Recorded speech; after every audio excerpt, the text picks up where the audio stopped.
Hi everyone, and welcome to the playlist Danish Pronunciation.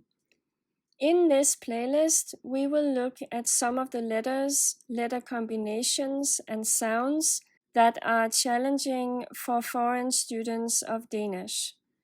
The tracks are structured according to the parrot method, where you are supposed to listen to a word or a sentence and then repeat it to yourself.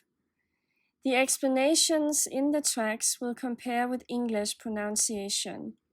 The language you will hear is not fast-spoken conversation Danish, but practice sentences to help you work with your mouth positioning in a concrete way when forming a specific sound. The speaking pace has therefore been slowed down considerably, and the letters, combinations, or sounds are overpronounced. The sentences in the tracks will start out short and gradually become longer. This series is for Danish students at all levels of proficiency who think they need a little mouth yoga to get better at pronouncing Danish.